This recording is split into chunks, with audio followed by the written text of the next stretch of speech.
Good afternoon and welcome to In the Garden. I'm Melissa Siegel, your moderator, and our experts today are Steve Dubick and Willie Bonilla. We are Montgomery County Master Gardeners with the University of Maryland Extension, and some of the services we provide include our speakers group, demonstration gardens, youth gardening programs, therapeutic horticulture, special events, and Ask a Master Gardener, to name a few. Please contact us if you have any gardening questions or questions regarding any of the programs we've mentioned and have on our website, which the link should be posted shortly. Please remember to include your email in case we need to follow up. And you can also view previously answered questions from In the Garden on our YouTube channel. Since our last program, we've received the following questions. Our first question is submitted by Marilyn of Montgomery County. And she asks, what type of insect made this? There are several on this old tree. Willie, would you take that for us? Would you answer that for us, Willie? Absolutely. Okay. Good morning, and thank you for the chance of answering your question. This hornet's nest it looks like it's an abandoned nest of both-faced hornet. We usually find these nests hanging from above trees or tree branches. So the both-faced hornet are quite beneficial because they eat unwanted pests in the garden, and they are an important pollinator. So although these insects are capable of stinging, they will not be aggressive, which means that unless you aggravate them and their nest is disturbed, they shouldn't and would not attack. And why is this important? Normally, it's suggested to leave the nest alone, especially in the low traffic area.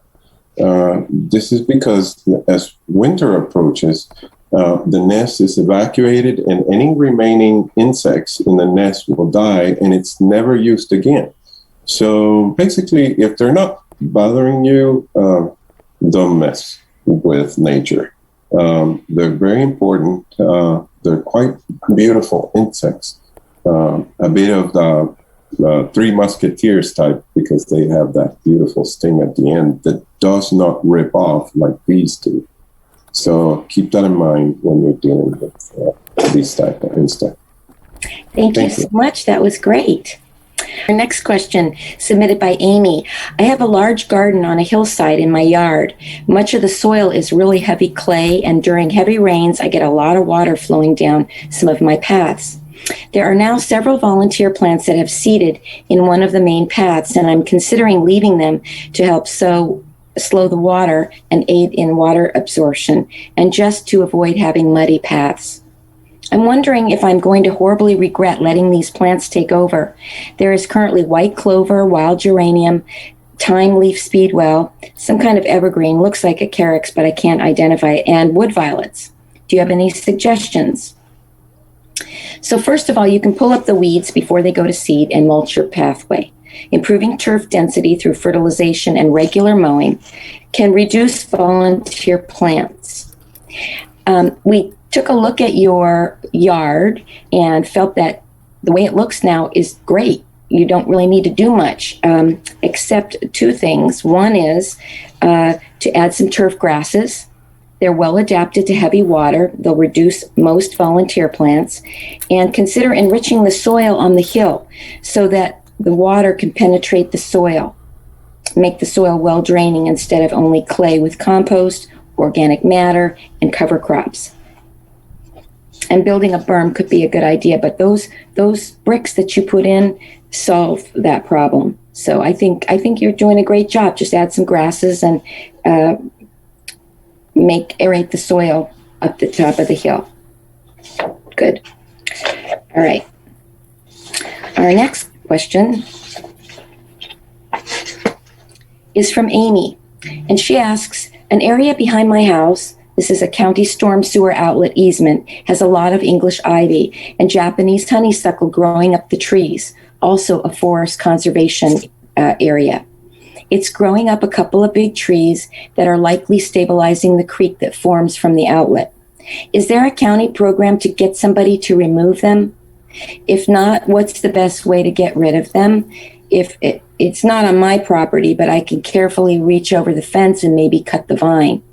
I think it will just grow back, though. Can herbicides be used there? Steve, can you address this? Yeah, sure. I think it's very nice that the client wants to do this. Invasives in our natural settings, parks and places like that, it's a real problem. But probably what we want to do is try to work with the owner. So I guess one of the first things we want to do is to verify actually who's the owner of that property. Perhaps it is the Maryland National Capital Park and Planning Commission, perhaps working with them. They do have a weed warrior program, maybe interacting with them, or maybe as we have a website, I think posted here, the Montgomery County Conservation Corps.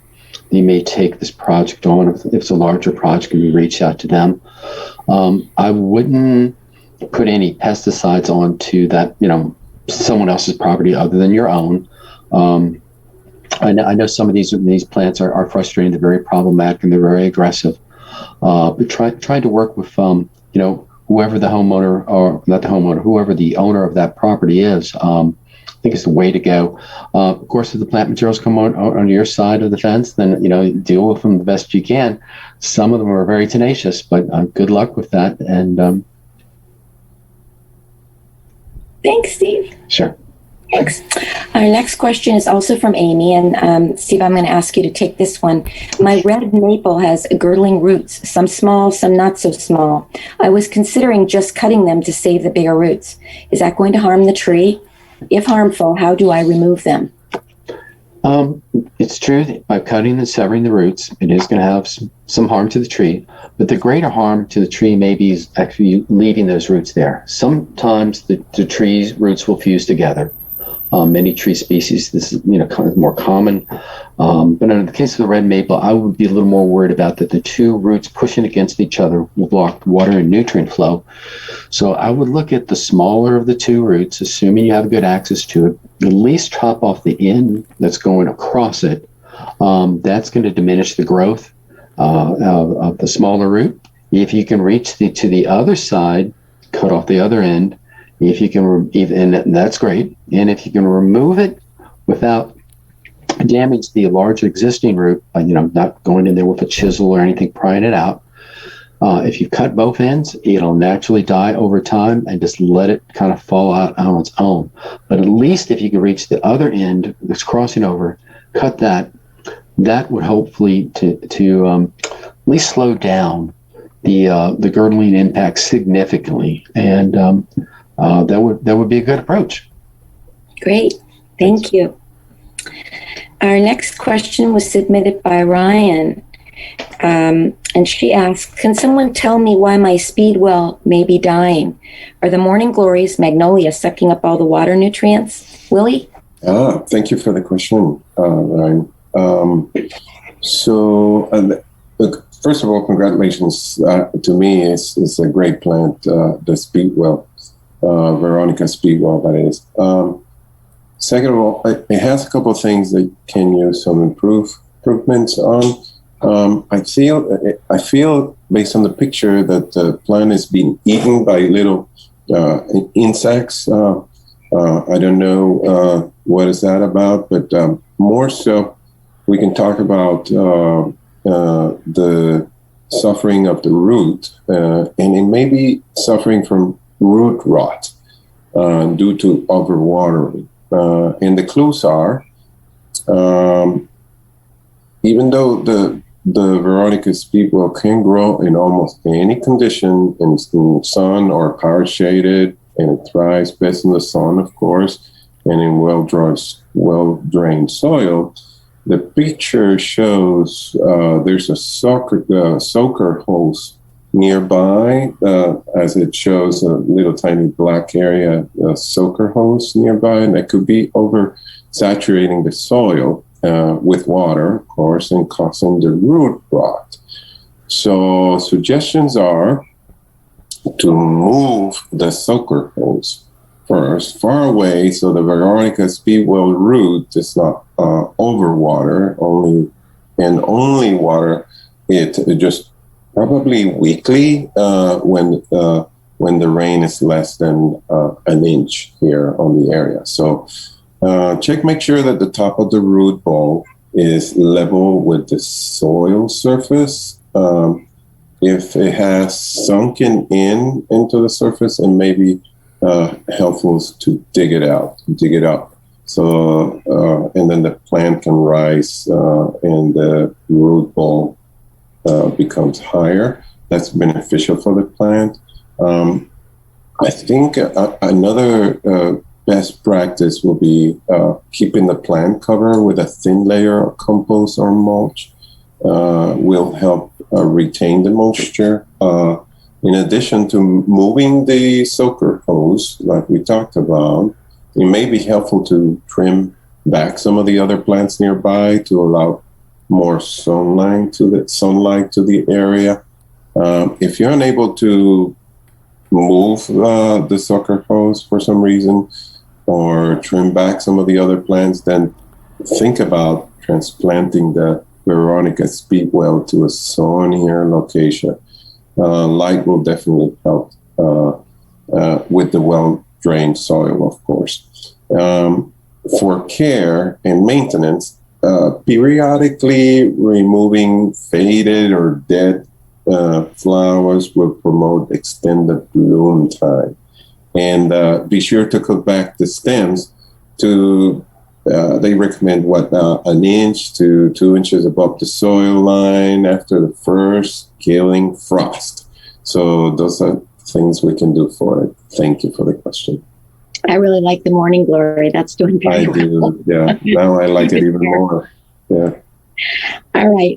Our next question. When growing a patio tree in a large container, what's the best potting medium to use? I recently read on a specialty website for an unrelated plant that they recommend growing their species in a container to use 60 to 100% garden soil or regular topsoil, since they claim potting soil is too porous and dries out too quickly. It got me thinking about past experience I have with growing trees in pots, that they do seem to dry out and wilt pretty quickly. Would a heavier soil be better? So the ideal potting medium depends largely on the specific growth characteristics and cultivation requirements of the plant in question. In the case of the paperberk maple, intolerance to drought and soil compaction suggests it would be unwise to mix the potting medium with heavy clay soil, since these trees require a moist, well-draining soil of fairly neutral pH, selected general high-quality potting medium, and mulch well to reduce the rate of water loss by evaporation. We don't recommend potting a paperbark maple in a pot. It should be in the ground. And the other plant you talk about is the crepe myrtle. And crepe myrtles are great in containers if you use the small ones. The large trees don't do well in containers. They're more tolerant to low-quality soil, but not to poor drainage. It can be planted in a pot using either 100% high-quality potting medium or 50-50 combined with regular garden soil. About 10% pumice or perlite can also be added to the soil mixture to help with drainage. You see a picture of a variety of crepe myrtle called Pocomoke, and it's a dwarf variety. It's small. It stays small. It's a multi-stemmed shrub with panicles of dark rosy pink flowers that bloom throughout the summer. What I like about it is the dark green foliage turns bronze, really like a bronze red in the fall. It's cold hardy, and you can use it as an accent in containers or massed in borders. It's deciduous. Thank you for the question. That was a good one.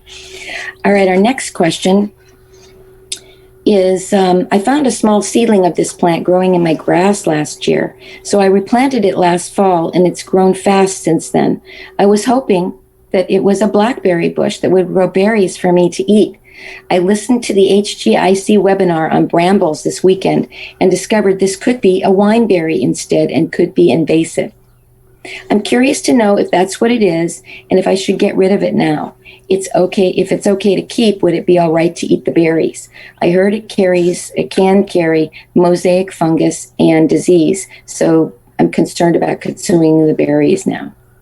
Willie, can you address that? Absolutely. Thank you for your question. For the picture that I see, it seems that it appears to be a wineberry, Robus funiculaceus, if I may say. Primarily because of there's a dense little red hairs on the photo. Another distinctive characteristics of the wineberry is that part where it's fuzzy on the leaves on the underside. But for that, I will have to flip the leaf to make sure that that's the case. But you can definitely check on that leaf underside. And third, distinctive characteristic of the wineberry is that the fruit stays enclosed in a red hair callus and of close, like a closed sepal until it's almost ripe. And then it becomes the little fruit. It's kind of orange and red. So those are some clues as to what it is, wineberry. As far as eating it, right off the bat, I said my approach to eating any berry is as of no. As a parent, I say no, don't eat it, especially if you didn't plant it. It's outside on the elements. It can definitely have funguses and even though it is in theory edible, it may be infected with other things that you are not aware of. Neither you can clean at that time. So I will say caution to the wind, don't eat the berry. As a curious fact, the wineberry was introduced in the 1890s, Wow. So it became invasive technically in the mid-70s or 1970s. So some states have not yet called it invasive. And it has spread to all the states east of the Mississippi, which, except for far south as like the Gulf and New England states, Vermont and Maine, it is almost found in California. So the likelihood of seeing these types of berries are high, and I hear they're very tasty. So I'm sorry to say that caution to the wind is appropriate, but apparently they're very tasty. So thanks for the question. Yeah. Steve, I think you've tasted one before. Oh, yeah. They're reasonably, they taste reasonably well. Yeah. Yes. Good. Well, maybe I'll try one. Yeah. Clean it up. Our next question is from Sean, and she's one of our researchers. So thank you so much, Sean. I heard that you offer help to identify plants to Montgomery County residents. I ordered Italian cypress trees online, but what came looks different. I'd like to know what they are before I plant them, and what do I need to be aware of when I plant trees? Well, I lived in Houston, Texas, for about 10 years, and I had the same type of tree, the Italian cypress, and I loved them. They love the warm climate. It's an attractive evergreen conifer that's native to warm climates. However, in the right climate, it can be easy to grow and is low maintenance. What you may be noticing that may be causing some question on whether you bought the Italian cypress or not is the reproductive differences within the species. Italian cypresses are monoecious, meaning that they carry both male and female parts on the same plant. The male has pale yellow green ends at the branch tips, and the female has light green near the branch tips, and the foliage releases an attractive fragrance when crushed between the fingers. It's recommended for USDA hardiness zone 6 to 9, and since Maryland is a zone 7, your cypress should be okay. They grow best in full sun, well-drained soil, and don't need a lot of water once they're established. And the thing I love about it is they don't need to be pruned. Thank you for the question. All right, our next question is, what is wrong with my camellia? I bought it last spring and it's blooming this spring. However, the leaves are turning yellow and mottled with black and dark spots. I did spray it over the winter with an egg-based deterrent because the squirrels were eating the buds, thus the white spots on some of the leaves. And recently I applied holly tone around the base in hopes that it would help provide nutrients. But I'm wondering if it needs something else. It is in a part shade area. Thanks. Steve, can you take this question? Sure, Melissa. Yeah, that's a great question. Looking from the picture, the camellia looks to be in reasonably good health considering it was planted last year. Probably what's happened is the older leaves are senescing, are dying a little earlier because of the transplant shock that has occurred. What's interesting to note is the new growth. The new growth looks good. I think adding the holly tone, that's fine, and it's. But I think the leaf drop is just really sort of a normal response to the plant being recently transplanted. And over time, in the next season or two, the plant should fill out, and it should look real nice. So its prognosis looks very good.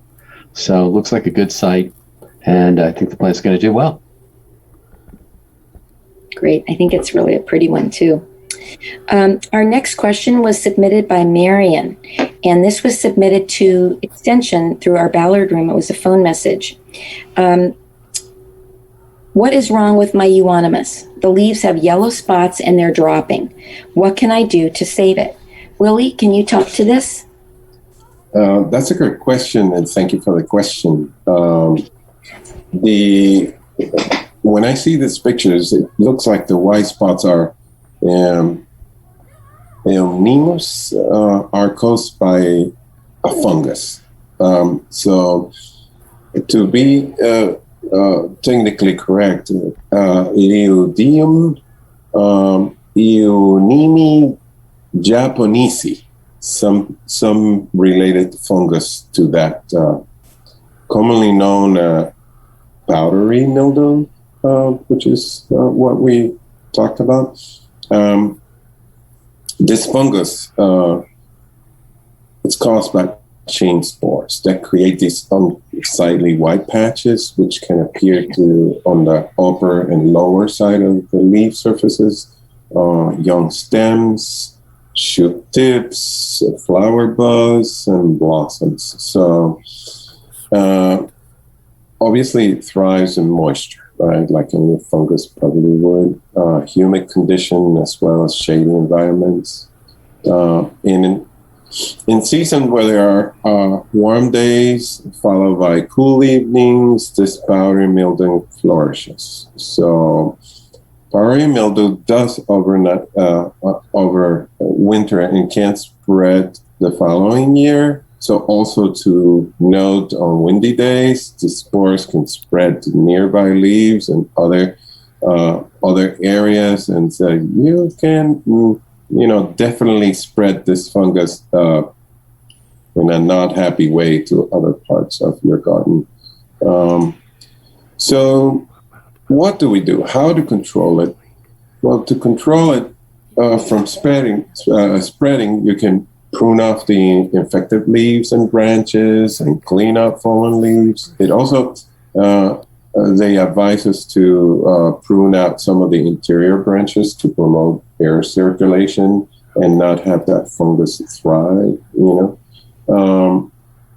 reducing the moisture buildup within the plant.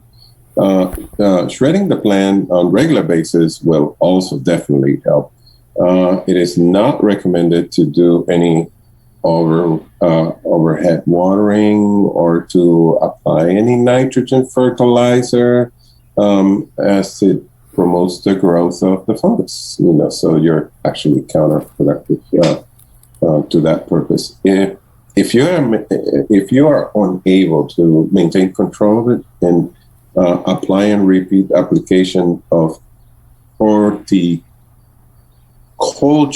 oil labeled specifically for the powdery mildew will definitely go a long way helping you.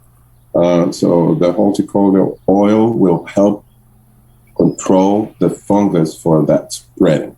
So that's the best way you can do the control part. And as a last resort, if neither of these measures works, consider replacing the entire thing. with a plant that is conducive or conductive to that particular area that you're putting plants in. Good luck. Thank you for the question. Thank you for the answer. All right, Steve, this question is for you. This Caesar in Rockville has tall oak trees that he'd like to know how to care for, what to do with overgrown branches, old branches, etc., and who can help. A friend in Virginia told me there are people who buy trees that we also like to explore that, if you have a contact information to share with us. Okay, well, sure. Thank you, Melissa. Thank you for the question. Yeah, if you're going to work on large trees, you want to make sure that you're working with a licensed arborist. That licensing is through the Maryland Department of Natural Resources. We've posted a link there, and if you go to the link, or if you just put in there, find an arborist, probably with Maryland will probably get you there too. It's a nice link in that if you put your zip code in there, it'll list those arborists that do work in your area. And so that's a good starting point. Make sure you're working with someone who's licensed and they've been trained and they passed this exam, and they should have the proper insurance. Working with that.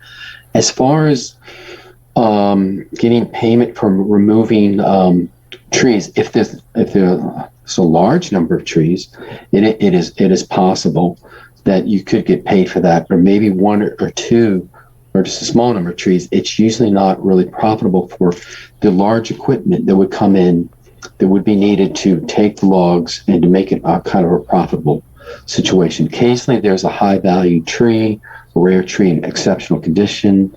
That happens occasionally, but not that often. But you can also reach out to the Maryland Department of Natural Resources, and they may be able to guide you into if there's anyone that has a local, say, sawmill or something like that. There's not as many as there used to be around here, but my suggestion is to start with the website with the Maryland Department of Natural Resources and look for an arborist on there and work with that group or those folks. Thanks, Melissa. Thank you. Our last question, and then we've got some exciting news, came from Susan Breezy. A neighbor told me I should pinch the top of my chrysanthemum plants. What does that mean, and why should I do that? Well, pinching is the removal of the top inch or so of the soft growth on a plant stem. You can use sharp scissors or just use your thumb and forefinger. And the reason people do that is to keep the plant lower, shorter, and bushier and stronger. Also, pinching some of the new growth, but not on all stems, staggers and extends the blooming period. In the fall, since pinched stems develop flowers somewhat later, chrysanthemums should be pinched back after the first 4 to 6 inches of new growth. Keep the plants about 6 inches tall with multiple pinching until the 4th of July, and don't pinch after the 4th of July, so flower buds can form in time for the fall. And this just came in. The cicadas are coming. Steve, can you talk to us about cicadas? Sure. So, yeah, they're here. So Brood 10's on its way. You might be fortunate enough to see one of the first of the vanguard coming out. So this happens every 17 years, and it's been, if you've been watching some of the gardening sort of websites and things like that, there's going to be a lot of talk about this. They're going to be probably coming out in earnest in about maybe next week or two, probably be with us for about a month. We have really, really large numbers. This is the big one. This is Brood 10. This is where you probably have like 1 million or more cicadas emerging per acre. Right now, they've been tunneling in your ground. They've been working on plant roots, feeding on plant roots for the last 17 years. And part of the reason their life cycle is so long is that the young, and sometimes they're called larvae, but probably more correctly should be called nymphs. And nymphs are feeding on your plant roots, tree roots mostly. And what's unusual about this group of insects is where they feed on the plant. Most plants feed on the tissue that's coming from the leaves that are rich in sugars. These feed on the tissue that are coming from the roots to the shoots, which is mostly water and some minerals. So their life cycle is fairly long. It's interesting. They're going to roughly emerge at with the synchronicities, great synchronicity that could come out roughly when soil temperatures get around 64 degrees Fahrenheit. So what they're doing right now is they're tunneling back and forth, making sure that their tunnel or their exit or their where they're going to enter out and where they join us. So you're going to see a lot of tunnels. A lot of these tunnels are underneath the roots of trees that were around, say, 17 years ago. Because what's going to happen is the male and female are going to come out. They're going to mate. The female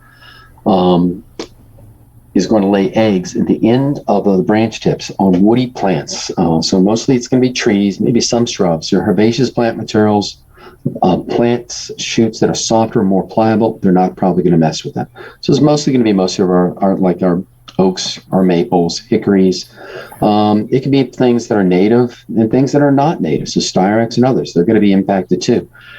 So what the female cicada is going to do is she's going to lay eggs buried into the wood, usually like 3, 5, 7, in a row. Sometimes the force of her putting these eggs into that branch will cause it to snap or break. If not right away, maybe a short period of time, the branch falls to the ground, or even if the branch doesn't fall to the ground, the eggs are going to hatch and they're going to fall to the ground, and then they're going to go back into the ground, feed on the roots, come back in another 17 years. So the damage they do onto a large, mature shade tree, it's mostly cosmetic. But your younger, smaller plant material, something you maybe recently purchased, maybe you spent a little bit of money on, you can try to protect it. The best way to do it is to use netting, and the netting has to be small. It has to be something less than a half an inch, so it's going to deter the female cicada from damaging your plant material. You want to drape it over the plant, and you want to kind of tie it loosely down below. You want a mesh type screening. Now, a lot of the places where they're selling the screen, they're probably sold out. You could try online. There might be some folks that still have something. So it's about 2 weeks. If you haven't, you may want to defer planting any small trees here for the next month or so. You may want to do it in the fall. But if you already have something planted and it's valuable, try to protect it. If it's a larger plant materials, it's going to be a nuisance. It's going to get some damage there. It's going to get really loud with all the singing, the cicada singing there. So males will be out there singing, but really the damage is just from the females, just to the shoot tips. Later on in summer, we're going to have what we call our annual cicada. It's going to come back, and they're going to do their singing usually there in the beginning of August. They have a 2-year life cycle. The amount of damage they do is fairly minimal.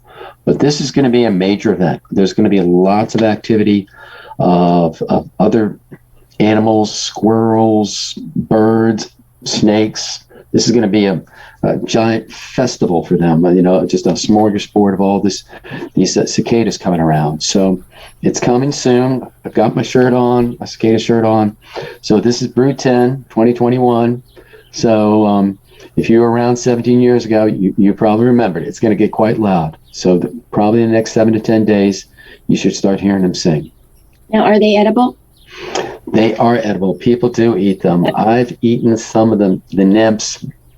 I've never had the adults, but people do that. They take off the wings and they cook them. So maybe this time around, I'll give it a try. Yeah. Great. And where'd you get your shirt? This I got from the University of Maryland. They have the entomology group over there has the Cicada Crew. You can put that in there. Cicada Crew, Maryland. I think you put that into your link. You'll find it there.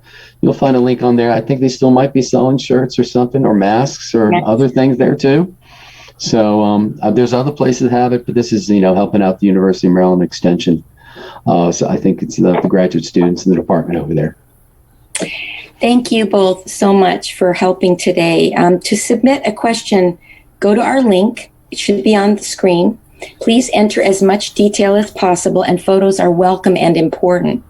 Cutoff for inclusion in the next session of In the Garden is this Friday, May the 8th at 6 p.m. to be answered on Tuesday, May 18th. Please include your email in case we need to follow up. We'll make every effort to answer your questions on the air, but if we run out of time on our show, we'll provide you with an answer by email. Thank you so much, Steve and Willie, for being our experts today, and our researchers, Susan, Sean, and Pamela. And thank you all out there for joining us. Our next In the Garden program will be May 18th. And remember, if you have any questions, please contact us at the link on the screen. See you again soon.